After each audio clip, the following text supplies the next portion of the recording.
اور ساتھ ہی ساتھ ارشاد فرمایا جو جانور ہیں ان کے اوپر تمہارے لیے وہ حلال کر دیے گئے ہیں، اور ان کے اوپر اللہ کا نام لے کر کے ذبح کیا کرو، تمہارے لیے حلال ہیں۔ اور ارشاد فرمایا ایمان والو، یہ اللہ تعالیٰ کے شعائر ہیں، اور یہ ان میں کہ جب شعار اللہ رب العزت کے شعار آ جائیں تو وہ تمہارے لیے حلال نہیں ہوتے، اور نہ ہی جو ہے نا حرام کے مہینے میں جو ہے نا وہ شکار کرنا تمہارے لیے حرام ہے، اور نہ ہی ہدی اور نہ ہی قلادہ، یہ تمام احکامات اللہ رب العزت نے نازل فرمائے ہیں۔ حلال کیا چیز ہے، حرام کیا چیز ہے، تفصیل کے ساتھ اس رکوع میں احکامات نازل فرمائے۔ وضو کی ابتدا، کہ وضو بنیادی طور پر کون سے 4 فرائض جن کو ہم شمار کرتے ہیں، وہ ان رکوع میں اللہ رب العزت نے ان کا ذکر کیا۔ اور اگر وضو کی کیفیت تمہارے اوپر نہ ظاہر ہو، مثال کے طور پر پانی نہیں میسر آ رہا، اسی طرح کوئی مریض ہے تمہارے میں سے، تو اسے چاہیے کہ وہ تیمم کر لے، تیمم سے بھی پاکیزگی حاصل کر سکتے ہو تم۔ اور اگر تمہیں کبھی موقع بنے کہ انصاف قائم کرنے کا، تو یاد رکھ لو انصاف قائم کرنا اور یہ تقویٰ کی علامت ہے، چاہے وہ قریبی رشتہ دار ہی تمہارا کیوں نہ ہونا، ان کے درمیان بھی تم جو ہے نا وہ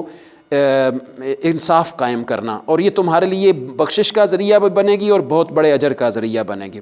اللہ رب العزت نے بنی اسرائیل کے سے بھی میثاق لیا تھا کہ ہم تمہیں بھیجیں گے، اور پھر اسی طرح 12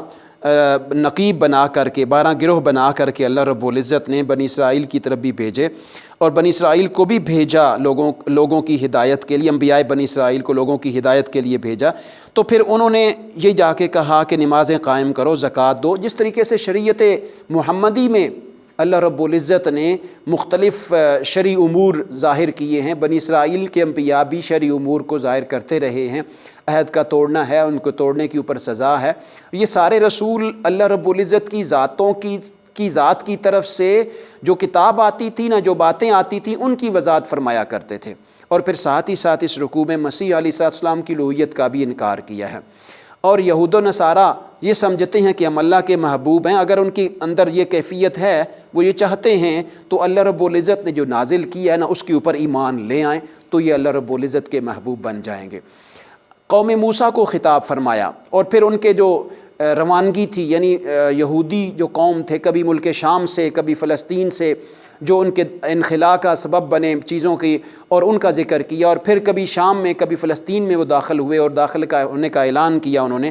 اس رکوع میں ان کا ذکر کیا۔ پھر قوم کی نافرمانی جو تھی اس کو ذکر کیا، اس نافرمانی کے اوپر سزا دی اللہ رب العزت نے، ارشاد فرمایا 40 سال تک اسی سزا کے طور پہ وہ جو نا سرگرداں رہے۔ حابیل و قابیل کے قصے کا ذکر کیا، کس طریقے سے حابیل نے قابیل کو قتل کیا، اور پھر اس کو پریشان ہوا دفنانے کا سلسلہ جو اللہ رب العزت نے اب کیا ہوا ہے زمین کے نیچے، وہ اس طرح اللہ رب العزت نے ایک کوے کی صورت میں جو واقعہ ذکر کیا ہے اس کو دفنانے کا ایک سبب بنا، تو یہ اس طرف اشارہ بھی ہے۔ اسی طرح ناحق قتل کرنا، یعنی بنیادی طور پہ حابیل کا قابیل کو جو قتل کرنا تھا وہ ایک ناحق تھا نا، تو یہاں سے فساد فی الارض کی سزا کی صورت میں انسانیت میں جو شروع ہوئی اس کی طرف اشارہ فرمایا۔ پھر یہودیوں کی سازشوں کا ذکر کیا اللہ رب العزت نے، اور ارشاد فرمایا کہ یہ سحت کھاتے ہیں، ناحق مال کو کھاتے ہیں، لوگوں کا مال اکٹھا کر کے اس کو کھاتے ہیں، تو اس کی وجہ سے اللہ رب العزت ان کے اوپر سزا بھی نازل فرماتے ہیں۔ اللہ کا فضل ہمیشہ کسی نیکی کے ساتھ آتا ہے، خیر کے ساتھ آتا ہے، اور پھر وہ اجر کا بھی سبب بنتا ہے۔ یہاں پہ ایک شریعت میں بہت بنیادی چیز حد کا ذکر کیا ہے کہ چور کی سزا کیا ہے، اس کے ہاتھوں کو کاٹنا ہے۔ پھر ارشاد فرمایا یہودیوں کی سازشوں سے میں تمہیں آگاہ کر رہا ہوں، اللہ کے رسول صلی اللہ علیہ وسلم سے ارشاد فرمایا کہ یہ ان کی عادت ہے کہ یہ حق کو چھپاتے ہیں اور آیات کو بدل دیتے ہیں، جو ہماری طرف سے آیات آتی ہیں نا ان کو تبدیل کر دیتے ہیں اور اپنی پسندیدہ چیز کو لے آتے ہیں اور لوگوں کو ظاہر کرتے ہیں کہ یہ بھی آیات ہیں اور یہ اللہ نے آسمان سے نازل فرمائی، حالانکہ ایسا ہرگز نہیں ہے۔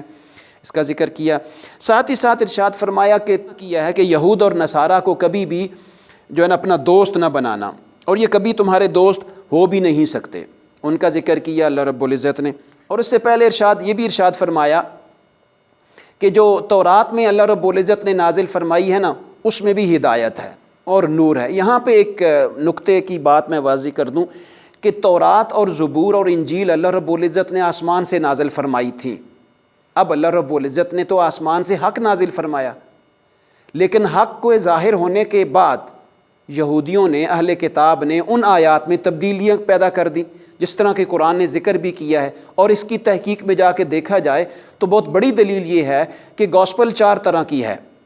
وہ ایک انجیل نہیں ہے جو اللہ رب العزت نے نازل فرمائی، بلکہ مسیح علیہ الصلوۃ والسلام کے شاگرد ہیں 4، انہوں نے لکھی، اور آج کل وہ متداول ہے، اور ان 4 میں بھی بہت ساریاں تبدیلیاں آئی ہیں۔ تو اللہ رب العزت نے اس رکوع میں اس نقطے کی طرف ارشاد فرمایا، تورات اور انجیل کو ہم نے نازل تو کیا، حق کے ساتھ نازل کیا، لیکن نازل ہونے کے بعد انہوں نے تبدیلیاں کی اور انہوں نے حق کو چھپا لیا، جس کے سبب حق جو ہے نا وہ چھپ گیا، اور ان کی طرف سے باطل اور ان کی خواہشات اور اتباع جو ہے نا یہ لوگوں کے سامنے انہوں نے ظاہر کر دی۔ لیکن یاد رہے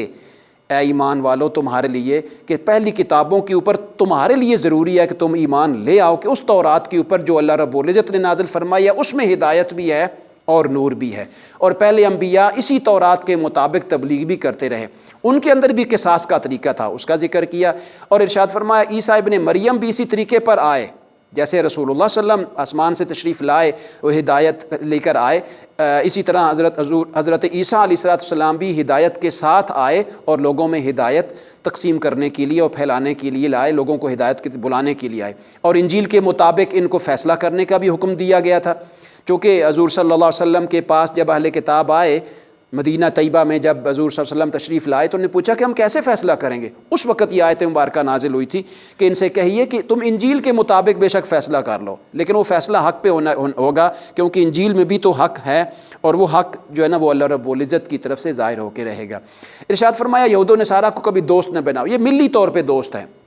سوسائٹی میں اگر آپ کی ہمسائیگی میں کوئی نصارہ اور یہودی رہ رہا ہے نا تو اس کا مطلب قطعاً نہیں ہے کہ وہ ہمسائیگی کا اہل نہیں ہے، ہمسائیگی کا اہل ہے بحیثیت انسان، بحیثیت قوم۔ یہود و نصارہ اسلامی دنیا کی قوم کے دوست نہیں ہو سکتے، یہ واضح طور پہ اللہ رب العزت نے ارشاد فرما دیا۔ ان کے کیوں دوست نہیں ہو سکتے؟ ان کے دلوں میں قلق ہے، مرض ہے، یہ تمہارے لیے سازشیں پیدا کریں گے۔ ایمان والوں کے لیے اللہ اور اس کا رسول ہی دوست ہو سکتا ہے، اور یہ اللہ تمہاری جگہ پر دوسری قوم کو لائے گا اگر تم حق پہ قائم نہیں رہے۔ ان چیزوں کا ذکر کیا، ساتھ ہی ساتھ ارشاد فرمایا کبھی بھی جو تم سے پہلی قومیں ہیں نا، چاہے وہ اہل کتاب ہیں چاہے وہ مشرک ہیں، کبھی بھی تم ان کا مذاق نہ اڑایا کرو، یہ تمہیں سبق دیا جا رہا ہے، یعنی مسلمانوں کو سبق دیا کہ کبھی پہلی قوموں کو یا شرکیہ قوموں کو یا غیر دینوں کا بھی تمہیں مذاق نہ اڑاؤ، مبادا تمہارے سچے خدا کا وہ مذاق اڑائیں گے۔ نماز کے وقت لہو و لعب وہ کرتے ہیں تو ایسا ہرگز نہ کیا کرو۔ یہود علماء کے حالات کا ذکر کیا، یہود کو یہ کہنا،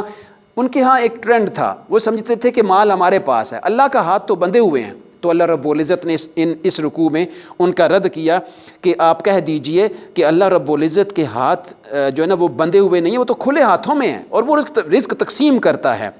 اور بل یداہ مبسوطتان، اس کے ہاتھ تو پھیلے ہوئے ہیں اور وہ دنیا میں لوگوں میں رزق کو تقسیم کرتا ہے۔ اور ان سے کہیے کہ فساد تو یہ پھیلاتے ہیں اور فساد پھیلانے کی طرف کوشش کرتے ہیں، اللہ رب العزت کبھی بھی فساد پھیلانے والوں کو پسند نہیں فرماتا۔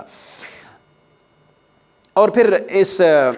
مائدہ کی اس رکوع میں ارشاد فرمایا کہ رسالت کا جو مقصد ہے نا وہ یہ ہے کہ جو تمہارے پاس آتا ہے نا وہ دوسروں تک پہنچا دو، اور جو تم پہنچا رہے ہو نا یہ حق ہے۔ رسول اللہ صلی اللہ علیہ وسلم کو اطمینان دلایا۔ تورات و انجیل کی بھی حقیقت یہ تھی، بنی اسرائیل میں لوگ اندھے ہیں اور بہرے ہیں، ان کے پاس حق آیا تھا، انہوں نے حق کو چھپا دیا، اور اب بھی یہ جانتے ہیں کہ آپ اللہ کے رسول ہیں اور اس کو چھپا رہے ہیں، حالانکہ مسیح بھی اللہ کے بندے تھے، وہ بھی حق کو ہی دنیا میں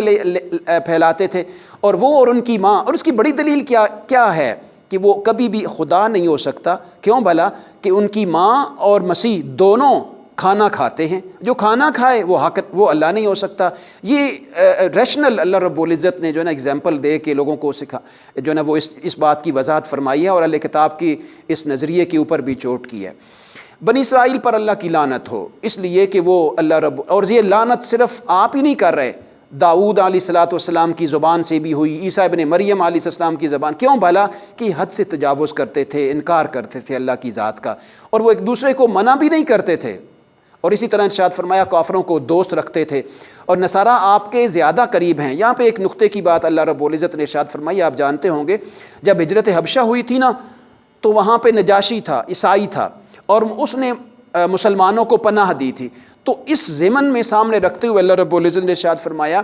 کہ اگر غیر مسلموں کی تقسیم کی جائے نا تو جو مشرک ہیں نا اور یہودی ہیں یہ تمہارے لیے دشمنی میں زیادہ قریب ہیں، اور جو نصارہ ہیں یہ تمہارے لیے محبت میں زیادہ قریب ہیں۔ یہ آیت مبارکہ اللہ رب العزت نے نازل فرمائی ہے، جو 6 سپارے کی آخری آیت مبارکہ ہے۔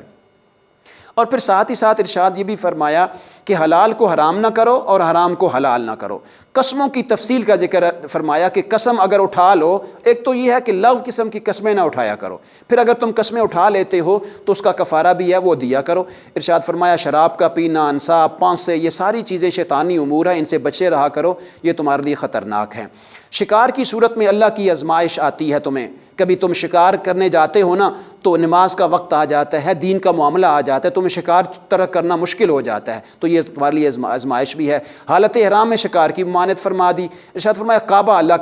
اللہ کا گھر ہے، اس میں دنیا میں لوگ آتے ہیں امن کے لیے، اور تم لوگوں کو امن دیا کرو۔ یاد رکھ لو کہ دریائی کیا ہوا شکار بھی حلال ہے تمہارے لیے، اس کے بھی احکامات نازل فرمائے۔ بے مقصد سوال رسول اللہ صلی اللہ علیہ وسلم کی بارگاہ میں